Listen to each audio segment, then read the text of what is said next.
ಇನ್ನು ಚಿತ್ತಾಪುರದಲ್ಲಿ ಆರ್ಎಸ್ಎಸ್ ಪಥಸಂಚಲನ ಪ್ರಕರಣ ಕಳೆದ ಒಂದು ತಿಂಗಳಿಂದ ರಾಜ್ಯದಲ್ಲಿ ಭಾರೀ ವಿವಾದದ ಬೆಂಕಿಯ ಕಿಡಿ ಹಚ್ಚಿದೆ. ಎಲ್ಲರಿಗೂ ಗೊತ್ತಿರತಕ್ಕಂಥದ್ದು, ಇನ್ನೂ ಡಿಸೈಡ್ ಆಗಿಲ್ಲ.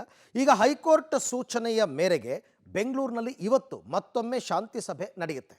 ಆದರೆ ಈ ಶಾಂತಿ ಸಭೆಗೆ ಆರ್ಎಸ್ಎಸ್ ಬಿಟ್ಟು ಬೇರೆ ಯಾವ ಸಂಘಟನೆಗೂ ಕೂಡ ಆಹ್ವಾನವನ್ನು ಕೊಟ್ಟಿಲ್ಲ. ಹೀಗಾಗಿ ದಲಿತ ಸಂಘಟನೆಗಳು ಫುಲ್ ಗರಂ ಆಗಿವೆ.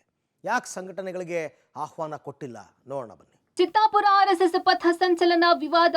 ಎಜಿ ನೇತೃತ್ವದಲ್ಲಿ ಬೆಂಗಳೂರಿನಲ್ಲಿಂದು ಶಾಂತಿ ಸಭೆಗೆ ಕೇವಲ ಆರ್ಎಸ್ಎಸ್ ನಾಯಕರಿಗೆ ಆಹ್ವಾನ. ಶಾಂತಿ ಸಭೆಗೆ ಕರೆಯದಿದ್ದಕ್ಕೆ ಭೀಮ್ ಆರ್ಮಿ ಗರಂ. ಎಸ್, ಐಟಿ-ಬಿಟಿ ಸಚಿವ ಪ್ರಿಯಾಂಕ್ ಖರ್ಗೆ ಆರ್ಎಸ್ಎಸ್ ಅನ್ನ ಕಟ್ಟಿ ಹಾಕೋಕೆ ಪ್ಲಾನ್ ಮಾಡಿದ ಬಳಿಕ ಚಿತ್ತಾಪುರದಲ್ಲಿ ಆರ್ಎಸ್ಎಸ್ ಪಥ ಸಂಚಲನಕ್ಕೆ ಸಜ್ಜಾಗಿತ್ತು. ಹೀಗಾಗಿ ತಹಶೀಲ್ದಾರ್ ಮೂಲಕ ಅಕ್ಟೋಬರ್ 19ರ ಪಥ ಸಂಚಲನಕ್ಕೆ ಅನುಮತಿ ತಡೆ ನೀಡಿದ ಬಳಿಕ ಪ್ರಕರಣ ಹೈಕೋರ್ಟ್ ಮೆಟ್ಟಿಲೇರಿತ್ತು. ಅಕ್ಟೋಬರ್ 25ರಂದು ಶಾಂತಿ ಸಭೆ ನಡೆಸಿದ್ರು ಆರ್ಎಸ್ಎಸ್ ಅರ್ಜಿದಾರ ಅಶೋಕ್ ಪಾಟೀಲ್ ಅವರ ಸಂಬಂಧಿಕರು ಸಾವನ್ನಪ್ಪಿದ ಹಿನ್ನೆಲೆ ಆ ಶಾಂತಿ ಸಭೆಗೆ ಹಾಜರಾಗಿರಲಿಲ್ಲ.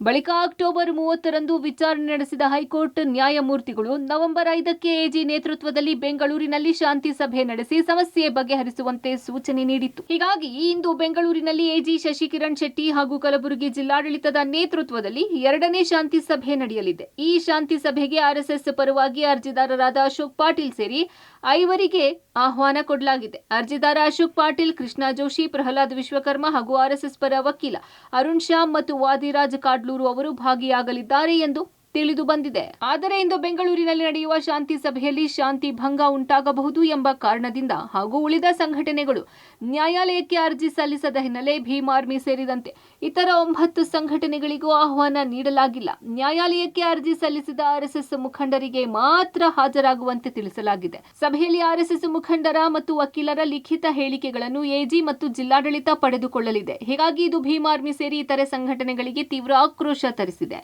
ಈ ಹಿಂದೆ ಶಾಂತಿ ಸಭೆಗೆ ಯಾಕೆ ಕರೆದ್ರಿ, ಈಗ ಯಾಕೆ ಕರೆದಿಲ್ಲ? ಹೀಗಾಗಿ ಕೋರ್ಟ್ ಆರ್ಎಸ್ಎಸ್ ಪಥ ಸಂಚಲನಕ್ಕೆ ಅನುಮತಿ ನೀಡಿದ ದಿನವೇ ಭೀಮ್ ಆರ್ಮಿ ಕೂಡ ಪಥ ಸಂಚಲನ ನಡೆಸಲಿದೆ ಎಂದು ಭೀಮ್ ಆರ್ಮಿ ಮುಖಂಡರು ಹೇಳಿದ್ದಾರೆ. ಯಾವ ಸಂಘಟನೆಗಳು ಬರಬೇಕು, ಯಾವ ಸಂಘಟನೆಗಳಲ್ಲಿ ಇನ್ವಾಲ್ವ್ ಆಗಬೇಕು ಅನ್ನೋದು ಯಾವುದು ಕೋರ್ಟ್ ನಿರ್ಧಾರ ಕೊಡಲಿಲ್ಲ. ನಮ್ಮನ್ನು ಆದೇಶ ಯಾಕೆ ಕೊಡಲಿಲ್ಲ? ನೀವು ಕೂಡ ಶಾಂತಿ ಸಭೆಗೆ ಬರಬೇಕು, ನಮ್ಗೆ ಯಾಕೆ ಕರೀಲಿಲ್ಲ? ಅವರನ್ನು ಮಾತ್ರ ಕರೆದ್ರು. ಈಗ ಅಲ್ಲಿ ಶಾಂತಿ ಸಭೆ ಯಾರ ಜೊತೆ ಮಾಡ್ತಾರೆ? ಅವರೇನು ಗೊಂದಲ ಸೃಷ್ಟಿ ಮಾಡೋರ? ಪ್ರಿಯಾಂಕ ಖರ್ಗೆ ಅವರಿಗೆ ಬೆನ್ನಿಗಾಗಿ ನಾವು ನಿಂತ್ಕೊಂಡಿದ್ದೀವಿ.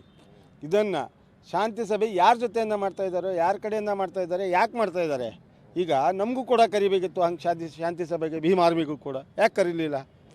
ಈಗ ನಾವು ಕೂಡ ಅವ್ರು ಯಾವತ್ತು ಮಾಡ್ತಾರೋ ಅವತ್ತೇ ನಾವು ಪಥಸಂಚಲನ ಕಾರ್ಯಕ್ರಮ ಮಾಡೋರು. ಶಾಂತಿ ಸಭೆಯ ನಂತರ ನವೆಂಬರ್ 7ರಂದು ಕಲಬುರಗಿ ಹೈಕೋರ್ಟ್ ಪೀಠದಲ್ಲಿ ಪಥ ಸಂಚಲನಕ್ಕೆ ಅನುಮತಿ ನೀಡುವ ಕುರಿತು ಅರ್ಜಿಯ ಅಂತಿಮ ವಿಚಾರಣೆ ನಡೆಯಲಿದೆ.